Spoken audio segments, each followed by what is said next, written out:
Hello and welcome back to another episode of The Lazy Entrepreneur. We're your hosts, Sam and Emma Priestley. Hello. Emma, today I want to talk about something that was driving you absolutely nuts a few days ago, and that is the Amazon seller support.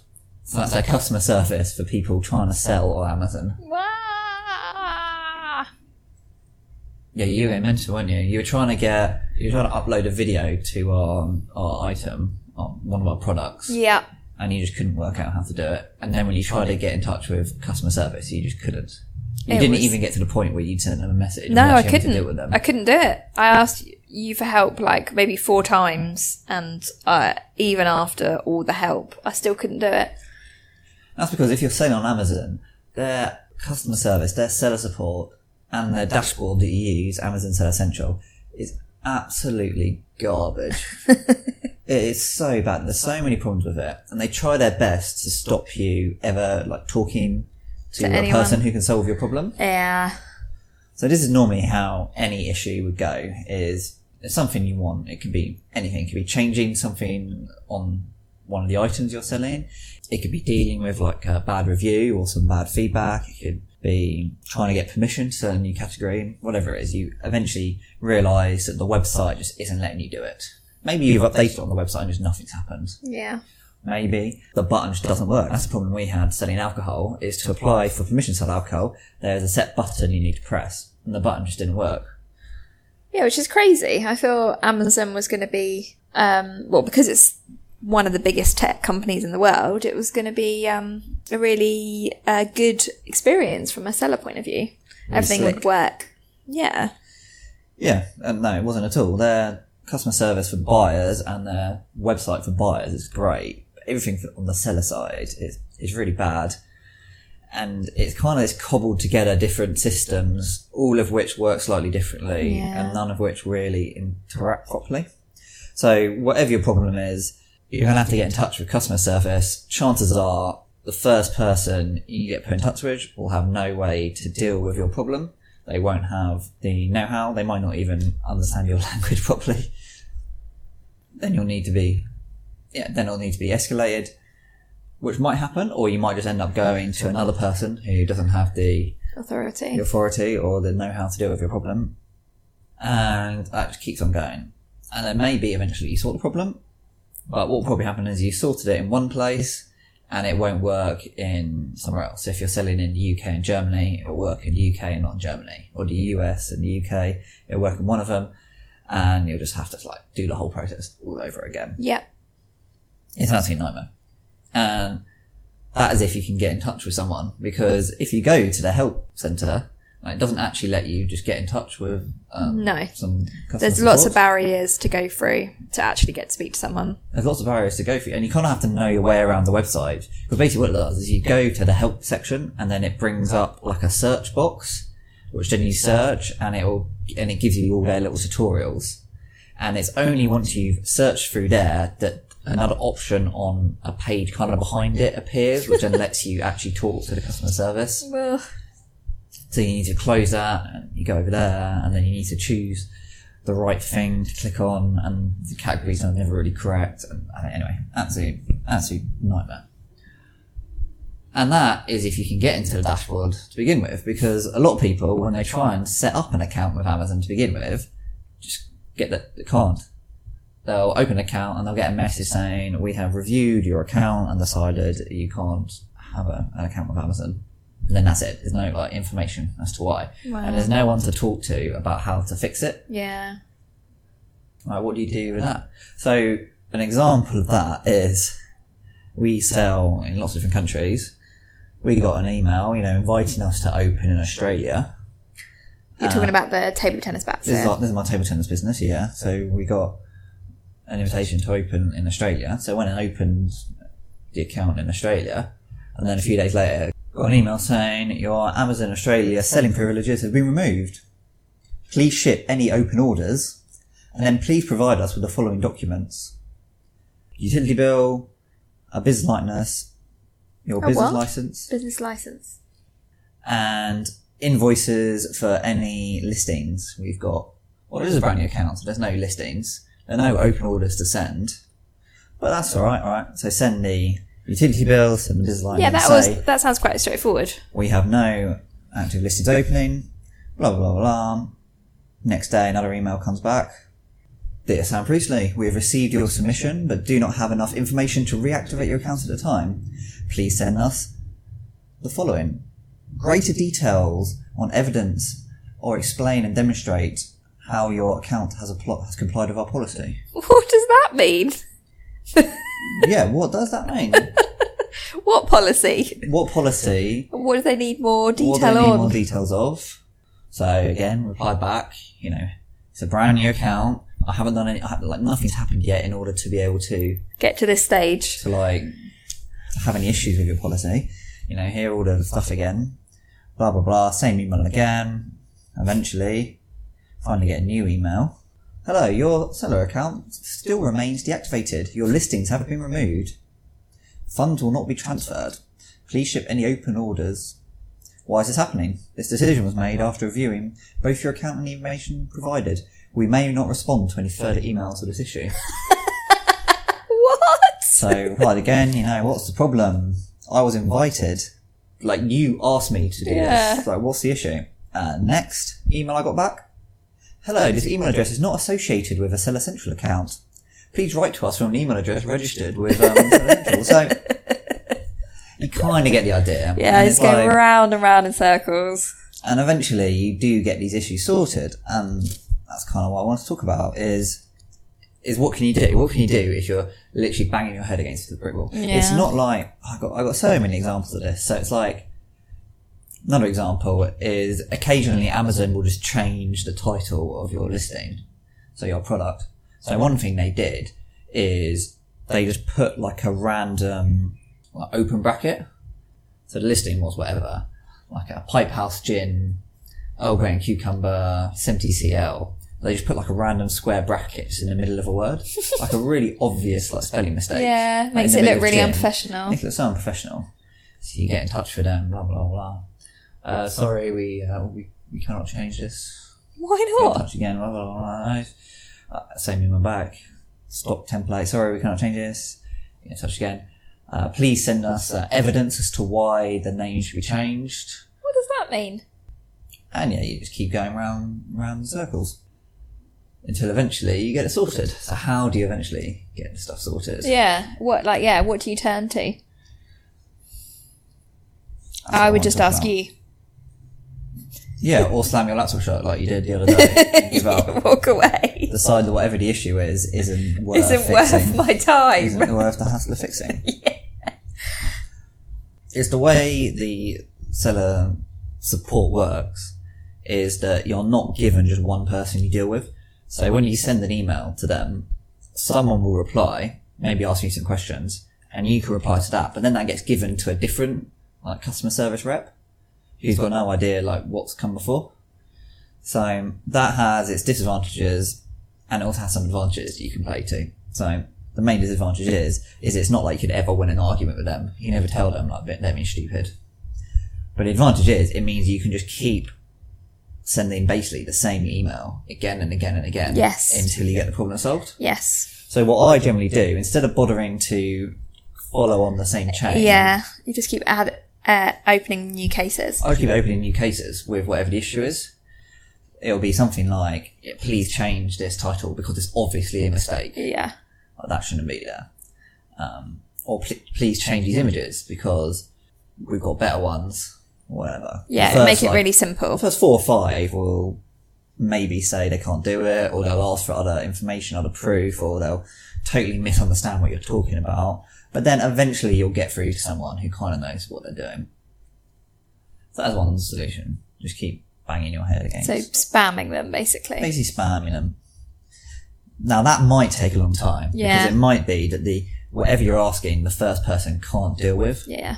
So with the issue we spoke about a little bit earlier about trying to register to be able to sell alcohol and the alcohol button just not working. What it was is you click apply for permission to sell alcohol. It takes you to a page where you've got to click a button that says request permission. That button didn't work. So whenever we went on to Seller Central to ask for help, they would say, you've got to go to this page and press this button. So what we did is we made a little video of us pressing the button, show it didn't work. wrote like you're writing to an idiot. We have pressed this button and it did not work. Please, can you do this manually? Yeah. And then we just opened about 4 or 5 cases until finally someone solved it. And then we got to the next stage where they're asking for certain like documents. Yeah, which is what we wanted. To give us permission. We knew what the documents were. We had them ready. And so we would send them, say, some documents, and then they would come back with, this is out of my jurisdiction, I've got to escalate it. And then once it's escalated, it might then come back saying, sorry, we can't help. Yeah. And that might take like 4 or 5 days. So it might have to be, you have to wait 4 or 5 days to see that your latest attempt has failed and then just try again. Try again, yeah. That is a problem we have with our listings at the moment. So we have, well, on the table tennis business is we're some very, like the best-selling table tennis bats, basically. And even though we're brand registered and we're the brand owner, we can't go and change it. Yeah. There's some flag being put on it because the items are popular enough that any changes to the listing needs to be escalated from normal customer service to someone else. So whenever we want to have anything changed, it takes us maybe a month of just email after email. Which is good, right? Because it is protecting your listing. Yeah, it just makes it really hard to change everything. And then they'll go and change something and you'll have to change it back. Yeah. We have this all the time with our like German listings, is they'll like change the title to something that isn't true.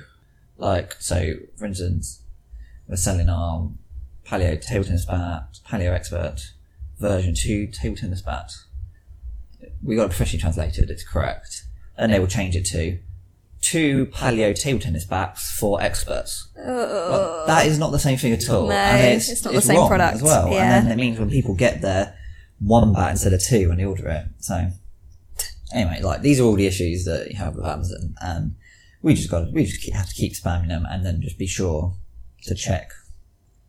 Now, the spamming technique also works when stuff is worse. So if you've been selling on Amazon for any length of time, you'll probably have had some industrial espionage done against you, where they will where some competitor will claim that one of your items is fraudulent or fake and get your whole like listing privileges or your selling privileges removed. And what will often happen is that'll happen and you'll get an email saying, please can you send us invoices from the manufacturer, blah, blah, blah, blah. Which you send. Sometimes they'll then reopen it straight away. Sometimes they'll say, sorry, we need more details, and answer the same things all over again. So you send the exact same stuff again. Yep. And then after a few times, what sometimes happens is they'll then send another one saying, after reviewing all the information, we've decided that you can no longer sell this item. We are closing your selling privileges. We will not reply to any more emails. That's nonsense. They will reply to more emails. You just keep having to like spam them with all the information. Don't give up. Just don't give up, and eventually you will get through to someone who knows what they're talking about. And the same is true as if you open an account and get closed immediately. Like your first 10 emails might have no real response to it, but you just got to keep spamming them until eventually you get through to someone with some common sense. So what about asking for the phone option? For them to phone you? Yeah, so sometimes you get better response if you speak to them directly on the phone. The problem is the people calling on the phone can't do anything, so it needs to be escalated. So that's fine if it's something quite small, but for anything to do with your selling privileges, there's no one to talk to on the phone about that. And if you get the normal seller support on the phone, they'll say, no, you need to email this address. But at the same time, this completely shambles of an operation can sometimes work to your advantage, because it kind of means that even if they're in the right, you can just keep spamming them until they give you what you want. Yeah. And what I mean by that is, let's say they've got a policy you're trying to sort of navigate around. That's like if, say, you need to be above a certain business size or whatever to sell in a particular category, you can sometimes just keep asking, and then eventually they'll just let you in. Well, it kind of brings me on to some tips, some general Amazon tips. Sounds good. First one I want to say is that when your inventory first arrives, they will weigh and measure it, and then that is then how they work out the fees related to selling on Amazon. So you don't need to worry about weighing it yourself. So what you should do is you should weigh it yourself, and then you should go in and have a look at what they've Estimated. charged you. Yeah. So make sure to check the fees they're charging you are correct. Yeah. Because if you're selling multiple SKUs, chances are some of them they would have underestimated and will be charging you a bit too little. Leave that alone. Some of them they'll be charging you too much. And the ones they're charging you a bit too much, get on seller support and ask them to go and remeasure and reweigh. Yeah. And if they come back with the wrong answer, just keep asking until you get the right answer. Yeah. And then get them to refund you for money all owed. previous orders. Yeah. For every time they've overcharged you. Yeah. That's for the good. last 5 years of selling. That's a good tip. That's one tip. Something else to do is every time you ship in, often they will lose some items. Yeah. And they'll have something like, you'll look on the check-in and it'll say 162 items received, 165 cent. Every time that happens, you need to go in and ask for them to pay you for the items missing. Yeah, the value of that stock. And what they'll do is they'll normally pay you the sale price. Well, that's really good, whatever isn't you're it? selling on Amazon. Yeah. And they won't do that automatically. What they do automatically, if they lose stock in other times, so if it gets lost in the warehouse, they'll give you a refund. Yeah. But they won't do it for the stock checked in. So make sure to always go and ask for it. And check. Don't just assume that all your stock has been checked in. Exactly. Check and don't just assume. If you want to appear for a keyword that you're not showing up for on Amazon, you can always go and ask Amazon seller support to make you show up for that keyword. So do that. It's worth asking. You can also get most bad feedback on your seller profile removed. I didn't know that. So there's two types of kind of reviews on Amazon. There is the product reviews and there is the Amazon seller reviews. So one is for a product and one is for you as a seller itself. Right. So the one for the seller is meant to be reviewing you as a seller and it's not meant to be reviewing products. Yep. So if the review mentions anything to do with a product, which of course it probably will, or it mentions anything to do with how it's delivered or the quality of the packaging it came in, yeah, it was something to do with Amazon. Anything that you can construe as being to do with Amazon, Yeah. you can ask for it to be removed. That's good. And most of the time it will be. And that means that out of the 100 reviews you've got, most of them will be 5-star. Most of them will talk about the product. You just leave the ones that are good and just get rid of the ones that are 1-star or 2-star or below. You go into your Seller Central account, you find your feedback listing and then just remove certain reviews. Ask for them to be removed. Some of them will be done automatically, some of them will have to be escalated. You can also sometimes get product reviews removed.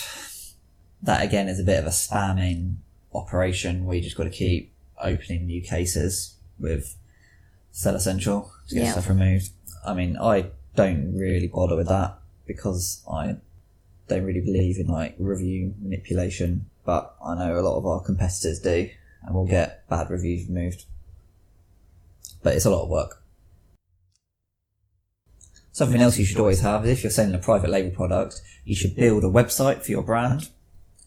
That's because often Amazon will ask for proof of anything, of like the images are correct or something. So having a website where you can just go and change it to exactly what you want it to look like on Amazon really helps. Yeah, that's a good tip. And the slightly more cheeky tip of this is even if you don't own the product, if you don't own the brand, you're reselling someone else's, create a website anyway, put the changes you want on there, and then when Amazon asks for proof from the official manufacturer's website, just send them that web address. Yeah. Like, it will save you a lot of hassle. And then my final tip is that if all else is failing with Amazon seller support, you can email jeff@amazon.com. Who's that? Jeff Bezos, the owner. Oh. And he won't reply or anything, but he has a team that monitors those emails, and they can sometimes get it sorted. That's interesting. Yeah. And just be a bit persistent. Like, it's all worth it, dealing with Amazon seller support. Yeah. But just because they tell you no doesn't mean the answer is no. Yeah. Just because they're being idiots doesn't mean that you got to let them be idiots. You just got to keep, like, it is banging your head against a brick wall, and sometimes you think that their Amazon bureaucracy just will never make room for you, but it can do if you just keep on going. So what about if your issue is something quite straightforward and you think that the answer is probably in the seller dashboard somewhere? What would you do? What do you mean? If you think that the issue is too small, really, to go to case with Amazon Seller Support. If what you're talking about is you want to learn how to create a new inventory listing on Amazon Seller, or you want to create your first advert or something like that, then yeah, you can Google it. There's loads of guides out there. We've got some on samfreesey.com. There's a few guides on Amazon itself. Yeah, just click around a lot. I mean, it's not a very good dashboard, but it's not exactly complicated. Yeah, because I know the other day I was trying to upload a video to our brand page. It turned out that the brand page had recently changed. So when I Googled how to do it, most of the step-by-step guides on Google were actually for the old version. I had to do quite a lot of research to find actually any guides that have been written in the last few months, because it gets updated. Yeah, the problem is that Amazon Seller Central is always changing. Yeah. And it's changing at different times for different people. So just because it looks like one thing for me doesn't mean it's going to look like that for you. Yeah, which is crazy. They're going to move stuff around. And it's changing for different countries at different times. Yeah. So the US one will be different to the UK one. Yeah. And have stuff in different places. Yeah, you just got to click around till you work out how to do it.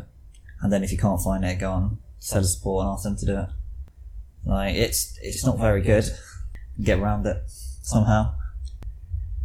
Yeah, and if you find a guide that's telling you how to do it and it doesn't work, then that might be why they're doing it on a different Seller Central version than what you were running. Yeah, that's a good point.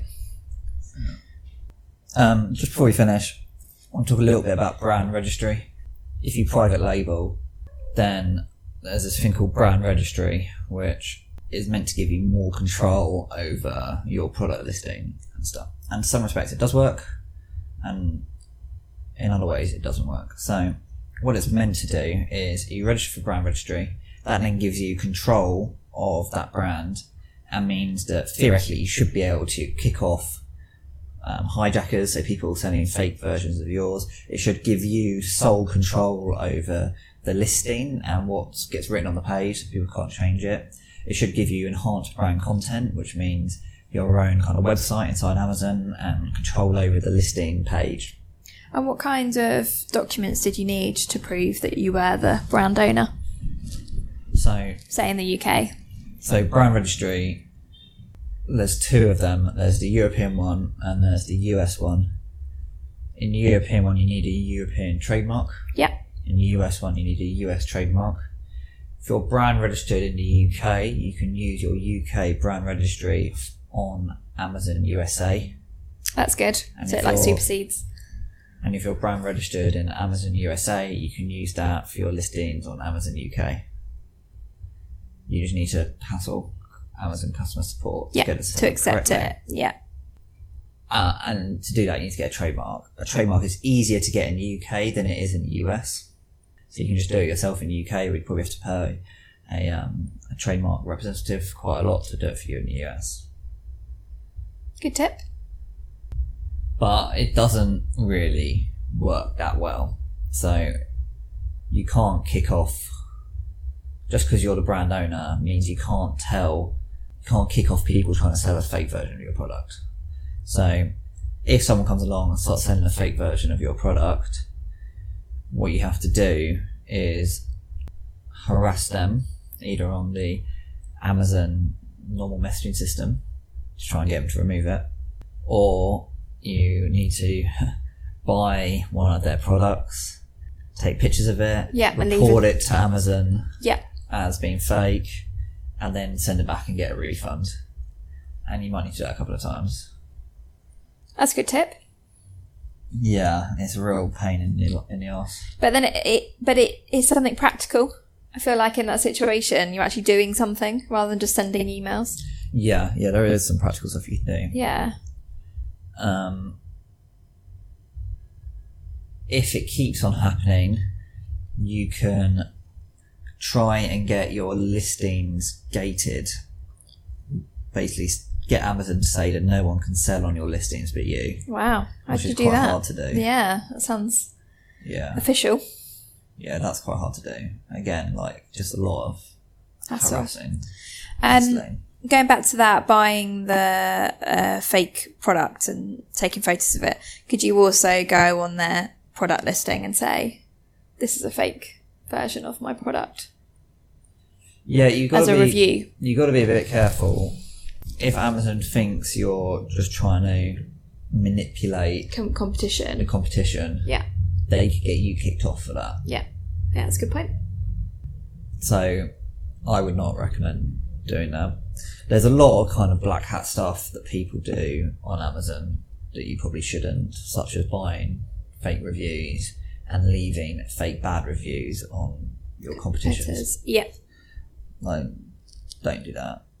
It's immoral. And you might get caught and thrown off. A lot of people doing it are Chinese companies who then just set up a new company and open a new Amazon account, so it doesn't matter to them Yep. if their listing They is lose closed. that one. Yeah. Yeah, there's not really any like sort of punishment Repercussions. for them. Yeah. Yeah. But what the brand registry is good for is for the enhanced brand content, so making the page a lot better. So it's definitely worth doing for that. So you making your products look more professional, Yeah. your product page. And if you want to get something changed on the page, being the brand owner and owning a website for the brand that you can point to means that you'll probably win any argument over what the listing should say. It just might take quite a few emails. Yeah. Don't expect just because you're the brand owner that they'll just do whatever you ask. No. Because they won't. You gotta still hassle a lot. No, but it helps your case. But it does help your case, so it's definitely worth doing. And the other thing is, if you don't get a trademark for your brand, someone else can get your listing removed completely if they register that brand, that trademark, and then open a case Wow. with Amazon to say, we don't want this trademark sold on your platform. Wow.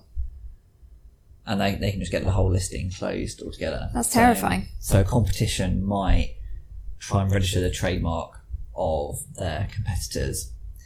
So another dodgy thing that That's sellers awful. in China and stuff will do is they'll register a patent or a trademark in some European countries where there isn't very much checks done.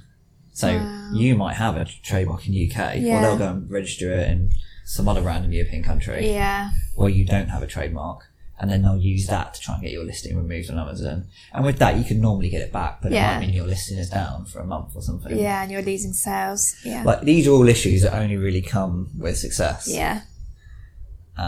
These are all issues we've had, and like, there's almost always some issue open that we have with one of our listings in one country that we're trying to deal with.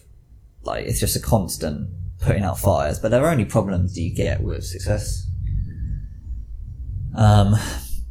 Some people do have dedicated Amazon reps to manage their brands, Wow. but they don't do any good.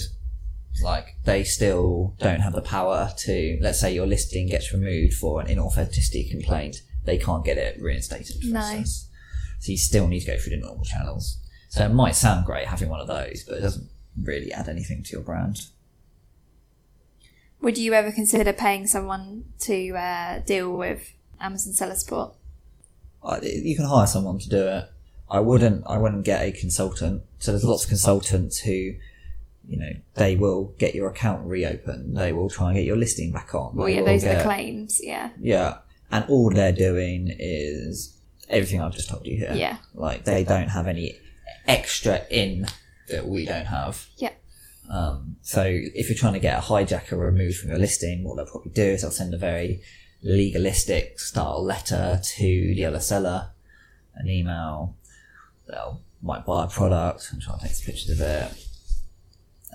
They'll spam Amazon Seller Support to try and get it removed, all that kind of thing. God, I feel like I've really just put everyone off using Amazon. Don't. Amazon FBA is great. Isn't some of our other podcasts on it?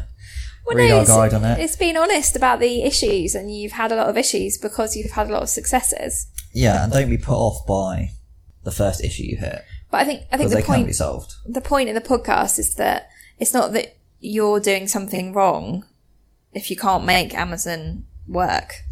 Yeah. Everyone has issues, and you just have to have a lot of patience. Yeah. Yeah, like, if they tell you can't sell on Amazon, it's probably not for any reason. Yeah. You just got to keep trying. Cool. Well, hopefully that was helpful. Hopefully that was helpful for you. Next time, instead of slamming the laptop shut, you'll So annoying. keep spamming Amazon until they fix your problem. Alright. Well, thanks for listening. Anything to add? No. No. Adios. Goodbye. Bye.